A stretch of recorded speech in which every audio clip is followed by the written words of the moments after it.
నమస్తే, welcome to 99 TV. Iran supreme leader ఫిబ్రవరి 28 దాడుల్లో ఆయన మరణించిన తర్వాత ఫ్యూనరల్ నాళ్ళకి నిర్ణయం తీసుకున్నారు. సరే, తండోపతండాలుగా ఆ దేశ ప్రజలు వెళ్తున్నారు, సందర్శిస్తున్నారు. దీని తర్వాత అంటే ఆయన ఫ్యూనరల్ శుక్రవారం అవుతుంది. ఫ్యూనరల్ అయిన తర్వాత అంత్యక్రియల నిర్వహణ కంప్లీట్గా అయిపోయిన తర్వాత ఇస్లామాబాద్లో మరోసారి Iran, United states of America కలిసి కూర్చొని టెక్నికల్ అంశాల మీద మాట్లాడుకోబోతున్నారట. టెక్నికల్ అంశాలు ఏమొస్తాయి? అందులో హర్మూజ్ వస్తుంది, అలాగే ఇరాన్ న్యూక్లియర్ ప్రోగ్రాం గురించి మాట్లాడతారు. ఇప్పటిదాకా న్యూక్లియర్ ప్రోగ్రాం గురించి అయితే మాట్లాడిన ప్రస్తావన లేదు ఇంతకుముందు దాంట్లో. ఒకవేళ టాక్స్ ఫెయిల్ అవుతాయి, డైలాగ్ ముందుకు వెళ్ళటం లేదంటే ఆ నింద జేడీ వ్యాన్స్ మీద వేయడానికి రెడీగా ఉన్నాడు ట్రంప్. ఇంత పెద్ద బండ తీసుకొని రెడీగా ఉన్నాడు. ఒకవేళ ఫెయిల్ అయితే ఆయన ఇండికేషన్ ఉంటే మళ్ళీ జేడీ వ్యాన్స్ని ఇక్కడికి కూడా పంపిస్తాడు, ఆయన ఆధ్వర్యంలో టీంని పంపిస్తాడు. సరే, ఒక్కొక్కసారి ఫ్యూనరల్ కనుక చూస్తే సుప్రీం లీడర్ అలీ ఖమేనీ కుమారులు ముగ్గురు, మసూదు, అలాగే మేసమ్ అండ్ ముస్తఫా, వీళ్ళ ముగ్గురు ఫస్ట్ టైం పబ్లిక్ అపియరెన్స్ ఇచ్చారు అక్కడ. అసలు రాలా, ఎవరు? ముస్తఫా ఖమేనీ. వస్తాడా రాడా తెలియదు, ఎందుకంటే ఆయన్నే రేపు పొద్దున సుప్రీం లీడర్గా అనౌన్స్ చేస్తే ఇజ్రాయెల్ టార్గెట్ చేస్తున్నారు, భయానికి ఆయన రాలేదంటున్నారు. ఏదేమైతేనే ఈ శుక్రవారం తర్వాత దీన్ని ఒక కొలిక్కి తీసుకురావటం కోసం అని చెప్పేసి మళ్ళీ ఇస్లామాబాద్లోనే చర్చలకి నిర్ణయం తీసుకున్నారట. వాళ్ళ ఫేవరెట్ ఫీల్డ్ మార్షల్ ఉన్నాడు కదా అక్కడ, సయ్యద్ అసీం మునీర్. బహుశా ట్రంప్ ఆ నిర్ణయం తీసుకుంటాడు. నెక్స్ట్ డెవలప్మెంట్స్ ఎలా చోటు చేసుకోబోతున్నాయి అనే అంశం మీద ఈ టాపిక్లో మనతో మాట్లాడటానికి ఉన్నారు geo political affairs expert senior journalist Suresh Kochatla గారు. సురేష్ గారు, ఆయన ఫ్యూనరల్కి అలీ ఖమేనీ కొడుకులు ముగ్గురు వచ్చారు, అసలు రాలా. వస్తే ఇజ్రాయెల్ టార్గెట్ చేస్తున్నారు, భయానికి రాలేదంటారా? ఇక్కడి నుంచి మరి అది ఆల్రెడీ అనౌన్స్ చేశారు ఇజ్రాయెల్ కూడా. ఇన్ఫ్యాక్ట్ ప్రెసిడెంట్ ట్రంప్ కూడా చెప్పారు, మీకు గుర్తుంటుంది, ఇది ఐడియల్ ఆపర్చునిటీ, ఒకటే షాట్లో కొడితే అందరు పోతారని చెప్పేసి. ఆ రోజు ఫిబ్రవరి 28 ఎట్లా జరిగిందో సంథింగ్ సిమిలర్. ఆ రోజు ఒక మీటింగ్ జరుగుతున్నప్పుడు, చాలా ఇంపార్టెంట్ మీటింగ్ జరుగుతున్నప్పుడు, అందరు టాప్ కమాండర్స్ అందరూ ఉన్నప్పుడు, అప్పుడు సుప్రీం లీడర్తో సహా అందరినీ కొట్టేశారు. 60-70 మంది చనిపోయి ఉంటారు ఆ రోజు. దాంట్లో ఖమేనీ అంటే ముస్తఫా ఖమేనీ ఎట్లనో బతికి బయటపడ్డాడు. అందరికి డౌట్ ఏమొస్తుందంటే ఆ మీటింగ్లో ఆయన ఎందుకు లేడని. బహుశా వాళ్ళ నాన్నగారు ఉన్నప్పుడు ఆయన ఎందుకు అని చెప్తారు, కానీ ఆయన బిల్డింగ్లో ఉన్నారు. వాళ్ళ వైఫ్ చనిపోయారు, పాప చనిపోయింది, ఇంకా వాళ్ళ ఇంకొక థింగ్ వీళ్ళ సిస్టర్ ఒకరు, వాళ్ళు కూడా చనిపోయారు, ముస్తఫా ఖమేనీ సిస్టర్ కూడా. ఈ పరిస్థితి ఇప్పుడు దీంట్లో ఆయన ఫ్యూనరల్కి రాకపోవడం చాలా అంత సర్ప్రైజింగ్ ఏం కాదు. బహుశా ఫైనల్ డే ఆయన కనిపించవచ్చు, అంటే నెక్స్ట్ ఈ రాబోయే ఫ్రైడే నాడు, కానీ చెప్పలేం. ఎందుకంటే ఆయన ఏ షేప్లో ఉన్నాడో, ఏ సైజులో ఉన్నాడో, డిస్ఫిగర్ అయిపోయాడో తెలియదు. మనం ఇది అర్థం చేసుకోవాలంటే ఫస్ట్ ఇరానియన్ సిస్టమ్ని అర్థం చేసుకోవాలి, ఇరాన్లో ఉన్న పాలిటిక్స్ అర్థం చేసుకోవాలి. ఇప్పుడున్న పరిస్థితుల్లో వాసుదేవన్ గారు, ఇరాన్లో ఉన్న పవర్ స్ట్రక్చర్ 3గా సపరేట్ అయిపోయింది. ఒకటి ముల్లాల దగ్గర ఉంది, రెండవది ఐఆర్జీసీ దగ్గర ఉంది, మూడవది పొలిటికల్ ఎలీట్ దగ్గర ఉంది. ముందు ఇట్లా లేకుండే. స్పెషల్లీ అయతొల్లా ఖొమేనీ 1979లో ఈ రెవల్యూషన్ తీసుకొచ్చి షా ఆఫ్ ఇరాన్ని గద్దెంపినప్పుడు ఇంత ఒక మాస్ లీడర్ ఒకరు ఉండే, అయతొల్లా. అది అలీ ఖొమేనీ కాదు, అయతొల్లా ఖొమేనీ ఉండే. Ali Khomeini was right man. కానీ దానికన్నా ముందు కూడా అలీ ఖొమేనీని ఎగ్జైల్ పంపించారు, షా ఆఫ్ ఇరాన్ జైల్లో వేశారు, ఇదన్నీ చేశారు. సో ఆయన ఒక అండర్ స్టడీగా ఉన్నారు అయతొల్లా ఖొమేనీకి. ఇప్పుడు ఇది యుద్ధం నడుస్తున్నప్పుడు కూడా ఈ పాలిటిక్స్ మనం అర్థం చేసుకోవాలి. ఇన్ఫ్యాక్ట్ 79లో ఖొమేనీ తిరిగి వచ్చిన తర్వాత మొత్తం మార్పు తీసుకొచ్చారు ఇరాన్లో. బేసిక్లీ ఇరాన్ అప్పుడు దాకా షా ఆఫ్ ఇరాన్ కింద ఉండే. ఇరాన్కి ఎప్పుడు డౌట్ ఉండే, ఇరాన్ అని కాదు, ఈ అయతొల్లాలకి, ముల్లాస్కి ఏంటంటే మా ఫ్యూచర్ ఎప్పుడు యునైటెడ్ స్టేట్స్ కంట్రోల్ చేస్తారు షా ఆఫ్ ఇరాన్ టైం నుంచి. కానీ మేము దాన్ని ఇప్పటి నుంచి ముందుకెళ్ళి ఇప్పుడు అసలు అనుమతించాం, యుఎస్ని మా దగ్గర అసలు కాలు పెట్టనీయం. అది వాళ్ళ ప్లెజ్. దానికి కారణం ఇప్పుడు చూడండి, ఇప్పుడు కూడా ఈ ఫ్యూనరల్ సెరమనీ నడుస్తున్నప్పుడు, ప్రొసెషన్ నడుస్తున్నప్పుడు death to America, death to Israel అని చెప్పి స్లోగన్స్ వచ్చింది. అంటే ఏం మారలేదు, సిస్టమ్ అంతే ఉంది, వాళ్ళ స్టాండ్ ఇంకా అదే ఉంది. చర్చలు ఉండొచ్చు, పీస్ టాక్స్ ఉండొచ్చు, పాకిస్తాన్ ఉండొచ్చు, ఖతర్ ఉండొచ్చు, కానీ death to America, death to Israel, ఇది వాళ్ళ కాన్సెప్ట్ అన్నమాట. సో ఈ అయతోలాది ఎస్పెషలీ సక్సెషన్ అంటే అయతోల్లా ఖొమేనీ నుంచి అలీ ఖమెనీ, దాని తర్వాత ఇప్పుడు ముస్తఫా ఖమెనీ, ఈ ఫస్ట్ రెండు దాంట్లోనే చాలా పెద్ద ప్రాబ్లం వచ్చింది. Ayatollah Khomeini I think passed away 89 అనుకుంటాను, 89లో చనిపోయారు ఆయన. కానీ దానికన్నా ముందు 81లోనే అలీ ఖమెనీ ప్రెసిడెంట్ అయ్యారు ఇరాన్ది. పొలిటికల్ రోల్ అది. ఇప్పుడు మన ఈయన ఉన్నారు కదా పెస్కేషన్, ఆయన ఉన్న అదే పొజిషన్లో అయతోల్లా ఖమెనీ ఉన్నారు 81లో, అన్నప్పుడు 26లో ఉన్నాం మనం. Okay, so you can imagine 20 + 26, almost 45 years before. So ఆయనకు ఆ పొలిటికల్ ఎక్స్పీరియన్స్ వచ్చింది అక్కడ కూర్చొని. ఖొమేనీ గారు చనిపోయినప్పుడు 89లో when Khomeini died, power vacuum వచ్చింది ఇరాన్లో. రూల్ ఏంటంటే వాళ్ళ కాన్స్టిట్యూషన్ ప్రకారం నెక్స్ట్ హెడ్ ఆఫ్ స్టేట్ అంటే వాళ్ళ పొలిటికల్ షా ఆఫ్ ఇరాన్ తర్వాత వచ్చిన అయతోల్లా ఖొమేనీ తర్వాత రావాల్సిన మనిషి గ్రాండ్ అయతోల్లా ఉండాలి. రిలీజియస్ క్వాలిఫికేషన్ అది. అలీ ఖమెనీ లేరు, ఆ క్వాలిఫికేషన్కి రాలేదు, ఇంకా ఆ లెవెల్కి చేరుకోలేదు. సో ఏం చేయాలి ఇప్పుడు? ఆయన already second in command, right hand man ఉండే ఖొమేనీది. సో ఆయన్ని ప్రమోట్ చేసి కాన్స్టిట్యూషన్ మార్చారు, కాన్స్టిట్యూషనే మార్చేశారు. ఎవరు? వీళ్ళే. ఇది ఒక గ్రాండ్ కౌన్సిల్ అని ఒకటి ఉంది. ఈ గ్రాండ్ కౌన్సిల్ ఇప్పుడు కూడా మొన్న మీట్ అయ్యారు ఇవన్నీ చేయడానికి. ఎవరు? ముస్తఫా ఖమెనీకి. సో ముస్తఫా ఖమెనీ అయితే అసలు క్వాలిఫికేషన్ లేదు ఆయనకి. Not even an Ayatollah. ఈయన అట్లీస్ట్ అయతోల్లా ఉండే, కానీ గ్రాండ్ అయతోల్లా కాలేదు ఇంకా అలీ ఖమెనీ వెన్ ఈ టుక్ ఓవర్ ఇన్ 1989. కానీ చట్టం మార్చేశారు వీళ్ళు. నెక్స్ట్ 30 years ఆయన లిటరలీ ఆ దేశం మీద ఉన్న పట్టు కంప్లీట్గా చేసుకున్నారు అలీ ఖమెనీ. బహుశా ఖొమేనీకి కూడా అంత టైం దొరకలేదు. 79 to 89 was 10 years. 10 years only కదా. ఈయన ఇప్పుడు మన 89లో టేక్ ఓవర్ చేసుకున్న తర్వాత 90 అని పెట్టుకోండి, అక్కడి నుంచి 26 అంటే 35 సంవత్సరాలు ఆయన పట్టు అబ్సల్యూట్ ఉండే. ఆయన ఇది మనం అర్థం చేసుకోవాలంటే ఇరాన్లో ఉన్న ఈ పొజిషన్ చూడండి, గ్రాండ్ అయతోల్లా అంటే సుప్రీం లీడర్. ఇప్పుడు ఎందుకు క్రూషియల్ ఎందుకు అవుతుందంటే ఇప్పుడు ఉన్న సుప్రీం లీడర్ బతికున్నాడా లేదా తెలియదు. పబ్లిక్ కన్జంప్షన్కి ఆయన స్టేట్మెంట్లు ఇస్తున్నారు, ఏదో చెప్తున్నారు, ఉన్నారు, వస్తారు అని చెప్తా, కానీ ఆయన వాళ్ళ దగ్గర కనిపించలేదు. రేపు హైపోథెటికల్ తీసుకుంది, ఆయన లేరు, చనిపోయారని ఒక అనౌన్స్మెంట్ వస్తే ఇరాన్ ముక్కలు అయిపోతాయి. ఇది జరగకూడదని చెప్పేసి ఇంత పెద్ద ఒక సీక్రసీ నడుపుతున్నారు వీళ్ళు ఇన్ని రోజులు. ఎవరు చేస్తున్నారు సార్ ఇదంతా? అంటే పెజెష్కియానా లేకపోతే గాలిబాఫా? వాళ్ళు ఎవరు కాదు, ముల్లాలు. వీళ్ళకన్నా ముల్లాలే ఎక్కువ. పెజెష్కియాన్ కాదు, గాలిబాఫ్ కాదు, అరాచీ కాదు, వీళ్ళు పొలిటికల్ క్లాస్. నడిమిట్లో IRGC అండ్ ముల్లాస్. ముల్లాస్ ఏం చేస్తున్నారు అంటే వాళ్ళ అథారిటీ డిటర్మైన్ అని చేస్తున్నారు. అదేనా వాళ్ళదేనా గ్రాండ్ కౌన్సిల్? గ్రాండ్ కౌన్సిల్ వాళ్ళు అపాయింట్ చేస్తారు ప్రెసిడెంట్ని. ఈ గ్రాండ్ కౌన్సిల్ ఎవరు అపాయింట్ చేస్తారు? ఇదే ప్రెసిడెంట్. మళ్ళీ అగైన్ అదే కదా. సో దీనికన్నా ముందు ముస్తఫా ఖమెనీ వాళ్ళ నాన్నగారు పెట్టిన కమిటీ ఇప్పుడు ఆయన్ని ఎలక్ట్ చేశారు. ఇన్ఫ్యాక్ట్ అలీ ఖమెనీ బతుకున్నప్పుడు ఒక రూల్ పెట్టారు, చట్టం పెట్టారు, రిటర్న్ ఆర్డర్ ఉండి నా తర్వాత నా ఫ్యామిలీ నుంచి ఎవరు ఈ పదవికి రాకూడదు. ఆయన కొంచెం నియమానికి కట్టుబడి ఉన్నాడు. సుప్రీం లీడర్ ఎవరు కాకూడదు, ఒక ఫ్యామిలీ కన్సర్న్ కాదు. కానీ అక్కడ ఇరాన్లో ఉన్న పాలిటిక్స్లో వాళ్ళకి భయం ఏంటంటే ఇది వీళ్ళ చేతి నుంచి పోయిందనుకోండి, ఇమ్మీడియట్లీ IRGC టేక్ ఓవర్ చేసుకుంటారు, లేకుంటే పొలిటికల్ క్లాస్ టేక్ ఓవర్ చేసుకుంటారు. సో అది ఒక భయం ఉంది. అంటే గ్రాండ్ కౌన్సిల్కి IRGCకి కూడా విభేదాలు ఉన్నాయి, డిఫరెన్స్. ఎస్, గ్రాండ్ కౌన్సిల్ అనేది అపాయింట్మెంట్కి వస్తుంది, దాంతో వాళ్ళ రోల్ అయిపోతుంది. ఈ వీడప్పుడు వాళ్ళకి ఎలక్షన్ కమిషన్ లాగా అంతే. అండ్ ఈ ఒకసారి సుప్రీం లీడర్ అయితే ఆయన ఆర్మీ మీద కంట్రోల్ ఉంటుంది, జ్యుడిషియరీ మీద కంట్రోల్ ఉంటుంది. ఇదే గ్రాండ్ కౌన్సిల్ మీద రిటైర్ అయిన వాళ్ళని మళ్ళీ అపాయింట్ చేస్తారు, కొత్త వాళ్ళని. అది కాకుండా కంప్లీట్గా ఫారిన్ పాలసీ డిటర్మైన్ చేస్తారు. ఓకే, దానికోసం మీరు చూస్తుంటారు ఇప్పుడు ముస్తఫా ఖమెనీ ఫారిన్ పాలసీ స్టేట్మెంట్ ఎందుకు ఇస్తున్నారు? ఇజ్రాయెల్ వ్యతిరేకంగా, US వ్యతిరేకంగా స్టేట్మెంట్ ఇస్తుంటే చూడండి. స్టేట్మెంట్ ఇస్తున్నారు అనుకుంటాం మనం, తెలియదు ఎక్కడున్నాడు. ఆయన పేరుతో వస్తుంది, అది ఆయన పేరు మీద వస్తుంది, అది ఎవరో టైప్ చేసి సైన్ చేసి ఇస్తున్నారో మనకు తెలియదు. సో ఇది మనం అక్కడున్న పాలిటిక్స్.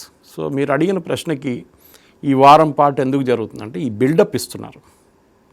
ఓకే, ఇది మనం పాత సోవియట్ యూనియన్లో చూసాం. సోవియట్ యూనియన్లో స్టాలిన్ కానీ లెనిన్ కానీ చనిపోయినప్పుడు వాళ్ళ ఫ్యూనరల్ ఒక నెల తర్వాత జరుగుతుండే, సో కాల్డ్ ఫ్యూనరల్ అరేంజ్మెంట్. ముందు ఏం చెప్తారు, 1 month తర్వాత అందరిని పిలిపించి హెడ్స్ ఆఫ్ స్టేట్ అందరిని ఇన్ఫామ్ చేసి వాళ్ళకి 2 వారాలు టైం ఇచ్చి ఈ రోజు నుంచి ఈ రోజు దాకా ఉంటుందని పబ్లిక్ డిస్ప్లేకి పెడతారు బాడీ, వీళ్ళందరూ వస్తారు. దాని తర్వాత ఒఫీషియల్ సెరమనీ ఒకటి ఉంటుంది. కానీ లెనిన్ది ఇప్పుడు కూడా మౌసోలియంలో అట్లనే ఉంది బాడీ, ఏం చేయలేదు, అది బర్యాలతో చేయలేదు. సో ఇదొక సోవియట్ ఎరా లాగా కనిపిస్తుంది మీకు. ఇది ఇంత పెద్ద ఊరేగింపు ఎందుకు? యూజువల్లీ ఇస్లాంలో ఇట్లా జరగదు. కానీ షియాస్లో ఎప్పుడు ఇట్లాంటి ఉంటుంది. మీరు చూస్తుంటారు, షియా వాళ్ళకి దర్గాలు ఉంటాయి. అవును, మన దగ్గర కోహేమాం జమీన్ అని చెప్పి అమ్మగూడ దగ్గర ఒకటి ఉంది, ఇంకోటి మౌలాలి దగ్గర షేక్పేట్ అక్కడ ఉంది, మౌలాలి దగ్గర షేక్పేట్, చాలా ఉన్నాయి దర్గాలు కనిపిస్తాయి మీకు. సో ఇట్లాంటి దాంట్లో చాలా మటుకు షియా వాళ్ళ రిలీజియస్ సైట్స్ ఇరాన్లో అండ్ ఇరాక్లో కూడా ఉంది. ఇరాక్లో మనం అనుకుంటాం సున్నీలు కాదు, మెజారిటీ సున్నీలు ఉంటే కూడా మేజర్ మైనారిటీ షియా వాళ్ళు ఉన్నారు, ఎస్పెషల్లీ ఇరాన్ పక్కన ఉన్న రీజన్లో. ఇప్పుడు కూడా అక్కడ 3 క్యాండిడేట్స్ ఉన్నారు. అక్కడ ఒకటి ఐసిస్ వాళ్ళు ఉన్నారు, అక్కడ Islamic state of Iraq and Syria, దానికోసం ఐసిస్. ఓకే ఇంకోరు అక్కడ ఉన్న government, official government, US supported government, వాళ్ళు ఉన్నారో లేదో తెలియదు, ఉన్నారంటున్నారు. వాళ్ళకి ప్రెసిడెంట్ ఎలక్ట్ అయినారు కానీ ఇవాళ దాకా ఆయనకు అనిపించట్లేదు అక్కడ. మూడోది ఇరాన్ బ్యాక్ చేస్తున్న రెబెల్స్ ఉన్నారు, షియా రెబెల్స్. ఓకే ఈ 3 గ్రూప్స్ ఉన్నారు. కానీ ఇంకో 4వ గ్రూప్ కూడా ఇప్పుడు ఎమర్జ్ అయింది మొన్న లాస్ట్ వీక్లో. అదేంటి, కర్డ్స్. ఈ కర్డ్స్ వాళ్ళు ఇజ్రాయెల్ అండ్ యుఎస్ ఆయుధాలు ఇచ్చి డబ్బులు ఇచ్చి వాళ్ళని ఇరాన్లో పుష్ చేయడానికి ట్రై చేస్తున్నారు. నిన్న ఒక ఘర్షణ జరిగింది, దాంట్లో 8 మంది సోల్జర్స్ చనిపోయారు. ఇరాక్ నుంచి వస్తుంటారు వీళ్ళు కర్డ్స్ కూడా. కర్డ్స్ 2 వైపులో ఉన్నారు. ఒకటి మీకు టర్కీ వైపు ఉంది అండ్ ఇక్కడ ఇరాన్ వైపు కూడా ఉంది. టర్కీకి కూడా కర్డ్స్ అంటే నచ్చదు. ఇన్ఫ్యాక్ట్ ఈ బాంబింగ్ జరిగిన రోజే ఈ ప్లాన్ ఉండే వీళ్ళని ఇరాన్లో పుష్ చేయడానికి, కానీ అది టర్కీ అడ్డుకున్నారు. ఎందుకంటే వాళ్ళకు కూడా థ్రెట్ అదనమాట. సో ఇది ఇట్లా ఉన్నప్పుడు వాసుదేవన్ గారు మన అక్కడున్న ఈ ప్రొసెషన్లో ఊరేగి తీసుకెళ్తున్నారు. ఇప్పుడు ఈ 3 కొడుకులు ఎక్కడ ఉన్నారు సార్? ఫస్ట్ టైం వాళ్ళు కూడా పబ్లిక్ అపియరెన్స్ ఇదే కదా? అక్కడ ఉన్నారో మనకి తెలియదు కానీ వచ్చారు అక్కడ అంతే. మసూద్, మైసమ్ అండ్ ముస్తఫా. ఇప్పుడు జరిగింది ఏంటంటే ఇప్పుడు అలీ ఖమేనీ బాడీ కానీ వాళ్ళ వైఫ్ వాళ్ళ బాడీ, వాళ్ళ గ్రాండ్ డాటర్ బాడీ అంతా ఒక ప్రొసెషన్లో తీసుకెళ్ళి వాళ్ళు ఫస్ట్ టైం ఇరాక్లో ఎంటర్ అవుతున్నారు. ఇరాక్లో 2 హోలియస్ట్ సైట్స్ ఉన్నాయి వీళ్ళకి. ఒకటి నజాఫ్, ఒకటి ఇంకోటి కర్బలా ఉంది. సో అక్కడికి వెళ్తున్నారు. సో ఆలోచించండి, ఇప్పుడు ఇరాన్ ఏమంటున్నారు, మా కంట్రోల్ ఇరాక్ మీద కూడా ఉంది, మీరు మర్చిపోకండి, మేము ఇరాక్ కూడా రేపు కావాలంటే తీసుకుంటాం, పట్టుకుంటాం, గుంజి తీసుకుంటాం. So this is more of a religious significant. ఎందుకంటే దాని తర్వాత తిరిగి వచ్చి మషాద్కి వస్తున్నారు, where he was born, which is again a very holy city for Shias అన్నమాట. సో సింబలిజం మన అంట ఇప్పుడు సింబలిజంలో this is very very important. ఇది ఎందుకు చేస్తున్నారు అని, లేకుంటే డైరెక్ట్ అయిపోతుండే కదా అదే రోజు సాయంత్రం ద ఫ్యూనరల్ సెరమనీ. ఇరాక్ ఎలా చేస్తుందా? అలా చేస్తారు. అక్కడ షియాలు ఉంటారు అక్కడ. అఫ్కోర్స్ ఇదంతా ముందే మాట్లాడుకొని లేకుంటే పెద్ద గొడవ అవుతుంది కదా. ఇప్పుడు పాస్పోర్ట్ ఏంటి, వీసా ఏంటి, చనిపోయిన ఆయనకు వీసా ఉంటుందా, చనిపోయిన ఆయనకు పాస్పోర్ట్ ఉంటుందా, అదన్నీ ఉంటుంది ఇష్యూస్. వీళ్ళ తోడెళ్ళే ఒక 20-30 మంది వీళ్ళకి ఎక్కడ వెళ్తారు, వీళ్ళకి పాస్పోర్ట్ ఉంటుందా, వీసా ఉంటుందా, ఎక్కడ టెంపరీ ఏదైనా అరేంజ్మెంట్ చేశారా మాకు తెలియదు, కానీ వెళ్తున్నారు. ఇన్ఫ్యాక్ట్ నజాఫ్ అనే టౌన్కి ఇంకొక హిస్టారికల్ సిగ్నిఫికెన్స్ ఉంది. కర్బలా మన అన్ని దాంట్లో చాలా పెద్ద సిగ్నిఫికెన్స్ ఉంది. ఈ నజాఫ్ అనే టౌన్లోనే షా ఆఫ్ ఇరాన్ మన అయోతొల్లా ఖొమేనీని ఫస్ట్ ఎక్సైల్ చేసిన ప్లేస్ నజాఫ్. అక్కడ పంపించాడు, గొడవ చేస్తున్నాడు ఇక్కడ అని చెప్పి ఇరాన్లో అయోతొల్లా ఖొమేనీని అక్కడ పంపించారు. నాట్ ఖమనీ, అయోతొల్లా ఖొమేనీ నజాఫ్లో ఉంటూ మళ్ళీ అక్కడి నుంచి గొడవ చేయడం ఏంటంటే సద్దాం హుస్సేన్ తీసుకొని ఇన్ని ఫ్రాన్స్ పంపించేశారు. ఇక్కడ గొడవ చేస్తున్నాడని చెప్పి అక్కడ పంపించేశారు. నాకు ప్రాబ్లం అవుతుంది రేపు అని చెప్పేసి సద్దాం హుస్సేన్. మళ్ళీ ఫ్రాన్స్లో వెళ్తే వీళ్ళేమనుకున్నారు, ఫ్రాన్స్లో ఏం గొడవ చేయరు, ఫ్రెంచ్ గవర్నమెంట్ ఈయన అసలు రెస్ట్రిక్షన్లు పెడతారనుకుంటే చాలామంది షియా వాళ్ళు ఆల్ ఓవర్ ద వరల్డ్, లోకంలో ఎక్కడున్నా కానీ యూఎస్ కానీ ఫ్రాన్స్ కానీ జర్మనీ కానీ షియా వాళ్ళందరూ ఫ్రాన్స్కి రావడం మొదలుపెట్టారు.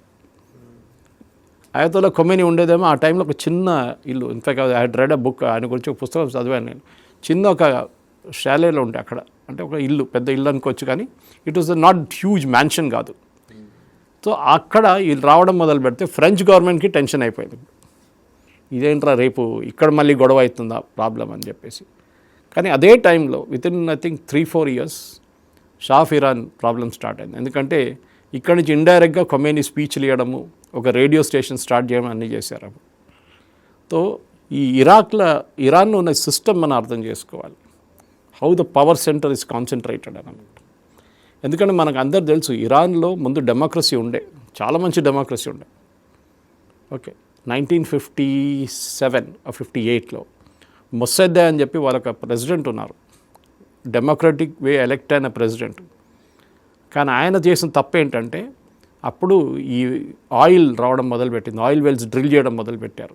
Oil wealth first time oil వస్తుంది, డబ్బులు వస్తుందో తెలిసినప్పుడు అప్పుడు అక్కడున్న బ్రిటిష్ ఆయిల్ కంపెనీస్ ఏం చేశారంటే ఆయిల్ తీసుకెళ్తున్నారు, మేమే డ్రిల్ చేస్తున్నాం, మేమే తీసుకెళ్ళిపోతున్నాం. సో మొసద్దే ఏం చెప్పారంటే ఇదేంటి మా ఆయిల్ మీరు తీసుకెళ్తున్నారు, మాకు కూడా కొంచెం కన్సిడర్ చేయండి, దిస్ ఇస్ ఇరానియన్ ఆయిల్ అంటే అట్లనా అని చెప్పేసి ఆయన తీసేసి జైలు వేసేసారు ఆయన. సో దాని తర్వాత షా ఆఫ్ ఇరాన్ తీసుకొచ్చారు, ఎవరు యుఎస్. ఇప్పుడు ఆలోచించండి, Mosaddegh, Shah of Iran, Khomeini. So democracy పోయింది. ఫస్ట్ ఎవరు డెమోక్రసీని తీసేశారు? US and UK. In fact first time strait of Hormuz block చేసిన వాళ్ళు యూకే 1958లో. ఆలోచించండి, ఇది ఇప్పుడు కాదు, ఇరాన్ తర్వాత హిస్టరీ రిపీట్స్ ఇట్ సెల్ఫ్ అని చెప్పేది ఇప్పుడు తెలుస్తుంది మనం. మళ్ళీ ఇప్పుడు బ్రిటన్ ఏడుస్తున్నారు, మీరేంటి బ్లాక్ చేస్తున్నారని, మీరే చేశారు కదా ముందు. ఎనీవే, ఇది ఒక హిస్టరీ ఉంది. సో ఇప్పుడున్న పాలిటిక్స్ చూస్తే మీకు అర్థం అవుతుంది ఎందుకు ఇరాన్లో ఇంత పెద్ద పవర్ స్ట్రగల్ ఎందుకు నడుస్తుంది, ఇంత పెద్ద షో ఎందుకు చేస్తున్నారు.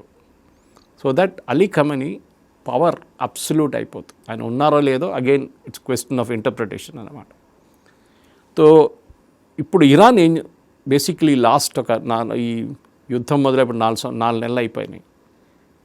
వాళ్ళు ఏం చేస్తున్నారంటే వాళ్ళొక చాలా మటుకు ఒక సూపర్ పవర్గా అరబ్ వరల్డ్లో పైకి వచ్చారు. ఇప్పుడు దాకా అందరూ అనుకున్నారు అక్కడ అరబ్ వరల్డ్లో అందరికైనా పెద్ద పవర్ ఒకటి టర్కీ, ఒకటి సౌదీ అరేబియా. కానీ ఇప్పుడు ఈక్వేషన్స్ మారిపోయింది.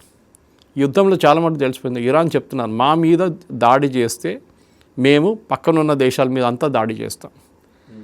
Now they are signalling something different. Vasudevan గారు వాళ్ళేమంటున్నారంటే ఈసారి మా మీద దాడి జరిగితే మేము యూరోప్ దాకా తీసుకెళ్తాం. మధ్యలో యూరోప్ ఏం చేస్తుంది? యూరోప్ నుంచే కదా వీళ్ళ ఎయిర్క్రాఫ్ట్ అంతా లాంచ్ చేసేది యుఎస్. ఇన్ఫ్యాక్ట్ మీకు గుర్తుంటుంది, ఇప్పటివరకు గల్ఫ్ మీద పడ్డారు, అయిపోయింది.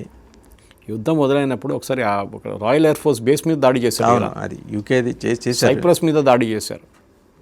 సో నేటో అలయన్స్ పనిచేయట్లేదు అని ట్రంప్ చెప్తున్నప్పుడు కూడా నేటో అలయన్స్ ఇండైరెక్ట్గా హెల్ప్ చేశారు డెఫినెట్. సో ఇప్పుడున్న మెయిన్ పాయింట్ అదొకటి వాసుదేవన్ గారు. రెండవది ఈ స్ట్రెయిట్ ఆఫ్ హార్మూజ్ అనేది కంట్రోల్, దాని మీద ఉన్న కంట్రోల్. ఇప్పుడు నిన్న కూడా చూడండి, నిన్న కూడా అదే స్టేట్మెంట్ ఇచ్చారు, స్ట్రెయిట్ ఆఫ్ హార్మూజ్ మాది, మాకు అబ్సల్యూట్ పవర్ ఉంది, మేము టోల్ ఛార్జ్ చేస్తాం అని చెప్పి ఇరాన్ పదే చెప్తున్నారు. యూఎస్కి తెలుసు this is going to the main sticking point అని ఇప్పుడు చర్చల్లో. కానీ వాళ్ళ పవర్ చూపిస్తున్నారు వాళ్ళన్నమాట. మీరు ఎప్పుడైనా నెగోషియేట్ చేస్తున్నప్పుడు ఒక స్టేట్మెంట్ మీరు ఈ పై ఎత్తుకెళ్ళి మీరు అక్కడి నుంచి స్టేట్మెంట్ ఇస్తే కింద నోడు 10 సార్లు ఆలోచిస్తాడు మేము ఎంత నెగోషియేట్ చేయాలని చెప్పి. అంతే, ఇది ఇరాన్ చేస్తున్నారు అన్నమాట. ఇప్పుడు ఒక్క మాట ఇరాన్ చాలా క్లియర్గా ఈ యుద్ధంలో ఏం చెప్పారంటే మేము మాకు స్టెబిలిటీ లేకపోతే, హార్మూజ్కి సంబంధించి మాకు స్టెబిలిటీ అంటే ఇరాన్ లోపల స్టెబిలిటీ లేకుంటే ఎవరైనా ఇన్స్టెబిలిటీ క్రియేట్ చేస్తే రేపు మీరు ఆయిల్ కొనలేరు, మీరు ఆయిల్ అమ్మలేరు, అది గుర్తుపెట్టుకోండి అని అరబ్ నైబర్స్కి చెప్పారు. మీరు అనుకుంటారు మా దాంట్లో ఎవరైనా థర్డ్ పార్టీని పంపించి, కర్డ్స్ని పంపించి, లేకుంటే ఎవరికైనా పంపించి ఏదో ఇంకో రెవల్యూషన్ చేద్దాం, ఇంకో కూ చేద్దాం, అమెరికా సపోర్ట్తో ఇంకోసారి చేద్దామంటే మేము పోతాం, కానీ మిమ్మల్ని కూడా తీసుకొని మునుగుతాం మేము. అది చాలా క్లియర్ అన్నమాట. నాలుగోది మనం గుర్తుపెట్టుకోవాలి, టిట్ ఫర్ టాట్ అటాక్స్. ఒకసారి చూడండి వాసుదేవన్ గారు, నిన్న కూడా ఒక బ్రిటిష్ ట్యాంకర్ మీద యెమెన్ వైపు నుంచి దాడి జరిగింది. ఇట్ ఈస్ ఆబ్వియస్లీ హూతీలు చాలా సంవత్సరాల తర్వాత అటాక్ వచ్చారు. దానికన్నా ఒక 5-6 గంటల ముందు ఇరాన్ నుంచి ఒక ఎయిర్క్రాఫ్ట్ ల్యాండ్ అయింది and it flu over Saudi Arabia. అది పెద్ద ఇష్యూ అయింది అది. దాని తర్వాత సౌదీ అరేబియా వాళ్ళ ప్లేన్స్ని లాంచ్ చేశారు. ఎవరు ఈ పైనుంచి వెళ్ళిన ఎయిర్క్రాఫ్ట్ ఎక్కడని చెప్పి చూస్తే అది ఇరాన్ ఎయిర్క్రాఫ్ట్ యెమెన్లో సనాలో ల్యాండ్ అయింది. అక్కడి నుంచి ఆ ప్లేన్లో చాలామంది ఇరాన్కి వెళ్ళారు, మళ్ళీ తెహరాన్కి. తర్వాత వాళ్ళు క్లారిఫికేషన్ ఏమి ఇచ్చారంటే అక్కడ ఉన్న హూతీలు దీంట్లో మా ప్రెసిడెన్షియల్ సెరమనీకి వెళ్తున్న వాళ్ళు ఉన్నారు. అది కాకుండా చాలామంది ఇరాన్ నుంచి ఇక్కడ చాలా సంవత్సరాల నుంచి చిక్కపోయి ఉన్నారు, వారిని కూడా పంపించేస్తాం మేము ఇప్పుడు, which is not a believable thing. కానీ జరిగింది, ఆలోచించండి. హూతీలు కూడా ఇప్పుడు యాక్టివ్ అవుతున్నారు. ఓకే, ఇప్పుడు నిన్న పెద్ద ఎత్తున దాడి చేశారు కదండి హూతీలు. అదే అండి, బ్రిటిష్ షిప్ మీద దాడి చేశారు. అది ఇప్పుడు జరుగుతున్న దాంట్లో ఒక రెడ్ లైన్ అని ఉంటుంది, అది క్రాస్ చేయకూడదు, లక్ష్మణ్ రేఖ.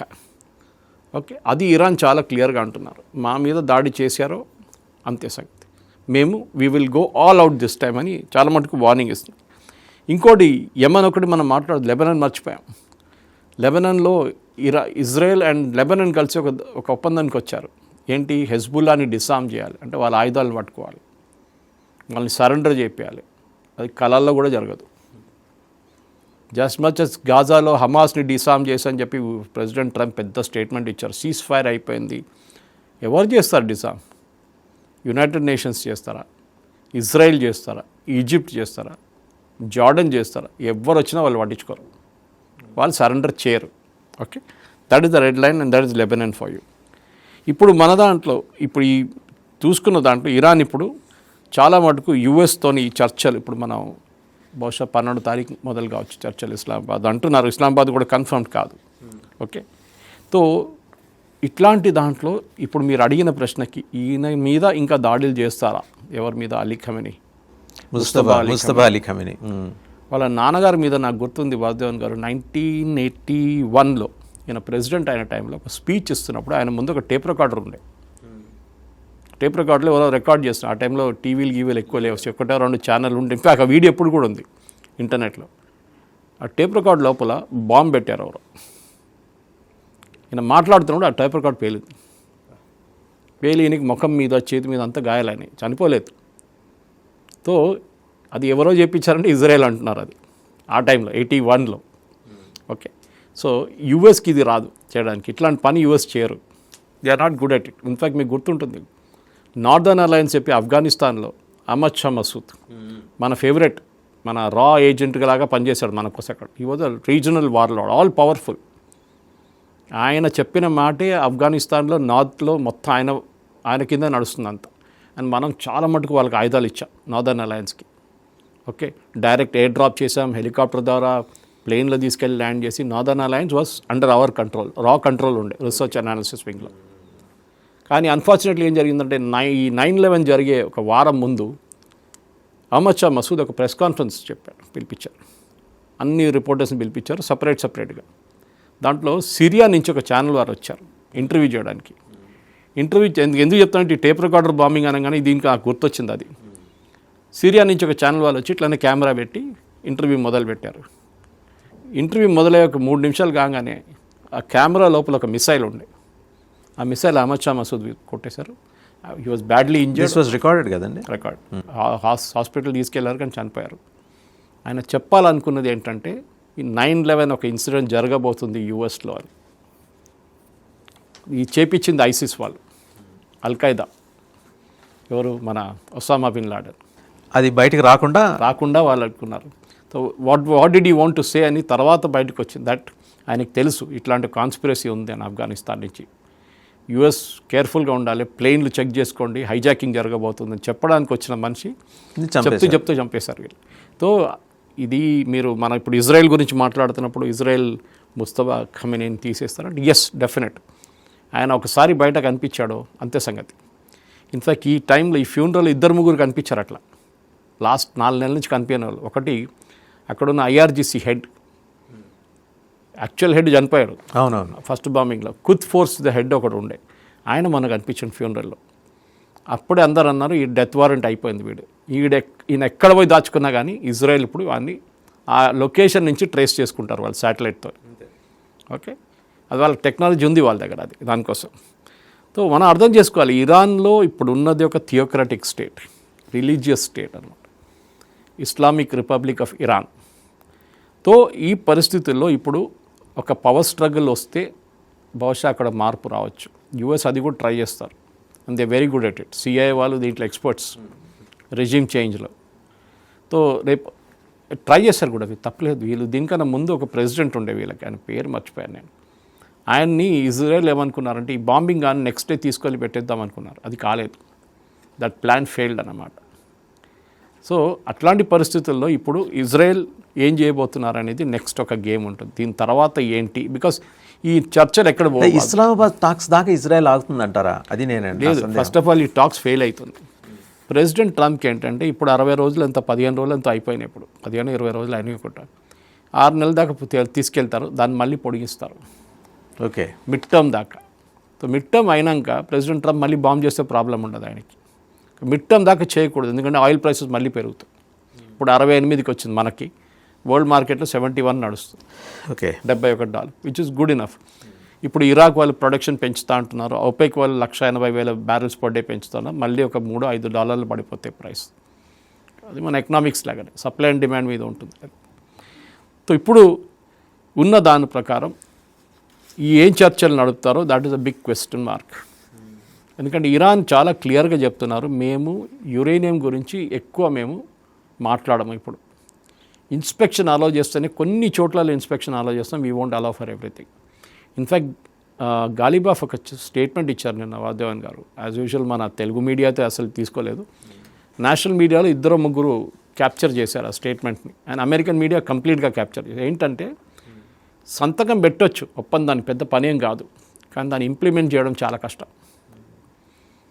The devil is in the details అంటారు ఇంగ్లీష్లో. ఆ సంతకం పెట్టే దాంట్లోనే ఉంటుంది, ఒక కామా ఒక ఫుల్ స్టాప్ అక్కడిక్కడ పోతే పోతుంది. ప్రెసిడెంట్ ఒబామా వాళ్ళ టీం 2 సంవత్సరాలు, దీనికన్నా ముందు కూడా మాట్లాడాము, 2 సంవత్సరాలు కష్టపడి చేసిన డీల్ JCPOA డీల్. అది 2 సంవత్సరాలు. ఇప్పుడు టెక్నికల్ ఎక్స్పర్ట్స్ అంటున్నారు కదా, ఇది వీళ్ళు చేసిన పని. టెక్నికల్ ఎక్స్పర్ట్స్ కావాలి. మీరు యురేనియం ఉంది, ఎక్కడ పెట్టారు? వీళ్ళ యురేనియం అంతా మోస్ట్లీ ఉన్నది ఇస్ఫహాన్లో ఉంది. దట్ ఈస్ వేర్ వాళ్ళ పెద్ద న్యూక్లియర్ టెస్ట్ ఫెసిలిటీ ఒకటి ఉంది. మీరు అక్కడిని దాన్ని బయటకు ఎట్లా తీస్తారు? తీసుకొచ్చి దాని ప్యూరిటీ ఎట్లా తగ్గిస్తారా? ఎట్లా చేస్తారు? ఎవరు చెక్ చేస్తారు మీరు తగ్గించారని చెప్పేసి? దాన్ని నిర్ధారించే వాళ్ళు ఎవరు? IAEA వాళ్ళు, ఇంటర్నేషనల్ అటామిక్ ఎనర్జీస్. వాళ్ళు ఎలా చేయరు కదా, వాళ్ళకి యాక్సెస్ ఎంత ఉంటుంది? అలా చేస్తా అంటున్నారు, కానీ ఇట్ బి లిమిటెడ్ యాక్సెస్తో నడవు. You have to have complete access or no access, అంతే. ఇప్పుడున్న దాంట్లో వాదేవన్ గారు చాలా క్లియర్గా IAEA రోల్ చాలా ఇంపార్టెంట్గా ఉండబోతుంది, కానీ ఇరాన్ దాన్ని 6th or 7th ఐటమ్గా పెట్టారు డిస్కషన్లో. ముందు మా డబ్బులు మాకు కావాలి, ముందు స్టేట్ ఆఫ్ హార్మజ్ గురించి మాట్లాడదాం, మేము ఒమాన్ కలిసి టోల్ ఛార్జ్ చేస్తాం. అది నో అన్నారు. అక్కడే ఒక గొడవ జరుగుతుంది, డెఫినెట్గా ఉంటుంది. And this is a jockeying for position అంటారు దీన్ని. ఓకే, అంటే ఇప్పుడు మీరు హార్స్ రేసింగ్లో చూడండి, గుర్రాలు పరిగెత్తున్నప్పుడు ఫస్ట్ ఇండివిజువల్ లేన్స్లో పరిగెత్తుంది, కానీ లాస్ట్ స్టేజ్కి వచ్చేదాకా అందరూ ఒక లేన్కి వచ్చేస్తారు. అది మీరు ఈవెన్ 400 మీటర్స్ రేస్లో చూస్తారు.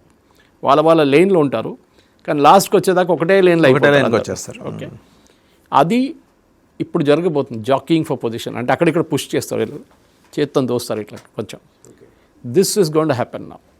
అమెరికా వైపు నుంచి అమెరికాకి ఎక్స్పీరియన్స్ లేని వాళ్ళు వస్తే ఇదే ప్రాబ్లం అవ్వబోతుంది. స్టీవ్ విట్కాఫ్ పనికిరారు, జారెడ్ కుష్నర్ పనికిరారు. That has be technical experts కూడా ఏం చేయబోతున్నారు? మీరు ముందు కూడా మాట్లాడారు కదా, అదే జెరాక్స్ కాపీ తీసుకొస్తే అయిపోతుంది, కానీ అది ఒబామా చేశారు కదా, ప్రెసిడెంట్ ట్రంప్ కదా. ఇక్కడ భేషజాలికి పోవటం దేనికి సార్? ఇక్కడ భేషజాలికి పోవాల్సిన నెసిటీ ఏమొచ్చింది? అంత ఈగోకి వెళ్ళాల్సిన అవసరం ఉంది. ఒబామా చేస్తే ఏంటి మంచి పని? ఆయన ఒబామాకి నచ్చదు కదా ప్రెసిడెంట్ ట్రంప్. రైటే, కానీ ఇప్పుడు సాల్వ్ కావాలి కదా ఇష్యూ. SOB అన్నారు ఆయన్ని ఇంగ్లీష్లో, అందరూ అర్థం చేసుకుంటారు. మన ఒక ప్రెసిడెంట్ని ఇంకొక ఎక్స్ ప్రెసిడెంట్ని ఒక ప్రెసిడెంట్ SOB అంటే అలాంటి మాట్లాడటానికి అంటే ఆయనకు ఒబామాని నచ్చదు అసలు. దానికోసం ప్రాబ్లం అది. As much as Biden, president ట్రంప్కి ఒబామాని నచ్చదు. దానికోసం రాగానే చింపి పక్కన పడేసి now the deal is worth it. ఇప్పుడు ఈయన 26 బిలియన్ ఇవ్వబోతున్నారు, ప్రెసిడెంట్ ఒబామా 1 బిలియన్ ఇస్తే పెద్ద గొడవ చేశాడు. ఇప్పుడు ప్రాబ్లం ఎక్కడ వస్తుంది? అందరు కంపేర్ చేస్తున్నారు. దానికోసం ప్రెసిడెంట్ ట్రంప్ ఇప్పుడు ఎక్కువ మాట్లాడలేదు. ఏమైనా కానీ JCPOAలో ఏం జరిగింది చెప్పండి? ఇదా ఇది వాళ్ళు అగ్రీ చేస్తలేరు ఇప్పుడు. అరే మళ్ళీ అదే బాగుండే కదా, అమెరికన్ ప్రజలు అదే అంటున్నారు. మీరు ఎందుకు బ్యాక్అవుట్ చేశారు ఆ డీల్ నుంచి?